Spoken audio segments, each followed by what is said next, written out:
নমস্কার, আশা করি সকলে ভালো আছেন। মিউচুয়াল ট্রান্সফার, উচ্চশ্রীর মাধ্যমে জেনারেল ট্রান্সফার বন্ধ। দপ্তর এখন সারপ্লাস বদলিতে বেশি আগ্রহী। তার উপর 10C মামলার রায় দপ্তরের হাতে অনেক বেশি ক্ষমতা দিয়েছে। আমি কোনো আতঙ্ক বা ভয় ছড়াচ্ছি না, কেবলমাত্র বাস্তব চিত্রটা তুলে ধরার চেষ্টা করছি মাত্র।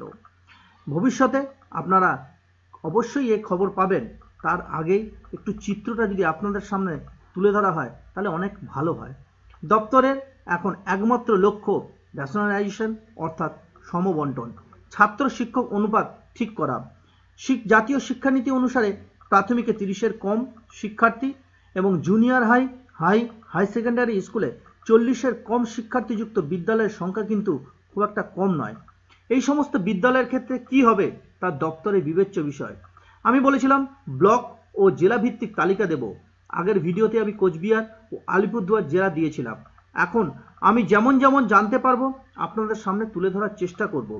যদি এরকম তথ্য পেতে চান তাহলে চ্যানেলটিকে অবশ্যই সাবস্ক্রাইব করে আমার টেলিগ্রাম গ্রুপে যুক্ত হতে ভুলবেন না। আজকে থাকছে হাওড়া জেলা। এখানে শূন্য শিক্ষার্থীযুক্ত বিদ্যালয় যেমন আছে, তেমনি প্রাথমিকে 30-এর কম এবং জুনিয়র হাই সেকেন্ডারি স্কুলের ক্ষেত্রে 40-এর কম শিক্ষার্থীযুক্ত বিদ্যালয় কিন্তু এখানে আছে। তালিকায় কতগুলি বিদ্যালয় আছে একবার একটু দেখে নিন। এই তালিকায় বিদ্যালয়ের সংখ্যা কিন্তু খুব একটা কম নয়। জাস্ট একটা ডিস্ট্রিক্টে হাওড়াতে বিদ্যালয়ের সংখ্যা কিন্তু খুব একটা কম নয়। চলুন কত বিদ্যালয় আছে একবার একটু দেখে নেওয়া যাক। বিদ্যালয়ের সংখ্যা 272টি। বিদ্যালয়ের সংখ্যা হলো 272টি এবং শিক্ষক শিক্ষিকার সংখ্যা হলো 739টি। আবার বলছি, বিদ্যালয়ের সংখ্যা 272টি এবং শিক্ষক বা শিক্ষিকার সংখ্যা হলো 739টি বা 39 জন, সরি 39টি হয় না, 39 জন। তো যাই হোক, এবার আসি কিভাবে এই তালিকাটি দেখবেন। দেখুন, এখানে ব্লক দেওয়া আছে। যেহেতু ডিস্ট্রিক্টটা আমি দিইনি, এটা হাওড়া ডিস্ট্রিক্টের জন্য তৈরি করা হয়েছে, সেজন্য ডিস্ট্রিক্টটা দিইনি, তো ব্লক দিয়েছি। এখানে দেখুন ড্রপ ডাউন মেনু আছে। এই ড্রপ ডাউন মেনু থেকে আপনারা কিন্তু চুজ করে নিতে পারেন। চুজ করে নিন যে কোনো একটা। আমি একটু উদাহরণ সহ দেখালাম। ধরুন ডোমজুর। দেখুন এখানে একটা হাইলাইট হয়ে যাচ্ছে। এই হাইলাইট থেকে আপনারা কিন্তু দেখতে পারবেন যে ডোমজুরে কতগুলি বিদ্যালয় এরকম আছে। অথবা আপনারা যদি মনে করেন যে না, যে ড্রপ ডাউন মেনু থেকে সিলেক্ট করবেন না, তাহলে আপনারা কিন্তু এখানে লিখেও করতে পারেন। যেমন ধরুন আমি এর মধ্যে নিজেও লিখতে পারেন। ধরুন আমি লিখে দেখাচ্ছি সাঁকরাইল,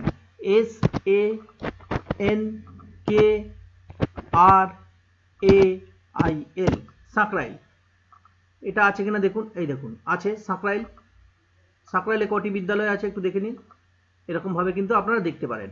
এবার আসি, যদি আপনারা মনে করেন যে আপনাদের বিদ্যালয় আছে কিনা জানবেন, তো সেক্ষেত্রে আপনাদের বিদ্যালয় ইউডাইস কোডটা কিন্তু আপনাদের জানতে হবে। এখানেও কিন্তু ড্রপ ডাউন মেনু করা আছে। এই ড্রপ ডাউন মেনু থেকে সিলেক্ট করলে আপনারা কিন্তু দেখতে পাবেন। এই দেখুন হলুদ কালারে হয়ে যাচ্ছে। ড্রপ ডাউন মেনু থেকেও সিলেক্ট করতে পারেন। এবার যদি মনে করেন যে না, ড্রপ ডাউন মেনু থেকে সিলেক্ট করবেন না, নিজে লিখবেন, সেক্ষেত্রেও লিখতে পারেন। আমি একটু দেখিয়ে দিচ্ছি। ধরুন 19160501 দেখুন এই বিদ্যালয়ে, এই ডাইস কোডে বিদ্যালয়টা আছে কিনা, এই দেখুন আছে। এই ডাইস কোডে বিদ্যালয় কিন্তু আছে। এবার আপনি যদি এমন একটা ডাইস কোড লিখলেন, সেই বিদ্যালয়টা আছে কিনা আপনি জানতে চাইছেন, বা আপনাদের বিদ্যালয়টা আছে কিনা সেটা জানতে চাইছেন। ধরুন আমি একটি ডাইস কোড লিখছি 190203000105। দেখুন এই নাম, এই ডাইস কোডে বিদ্যালয়টি আছে কিনা।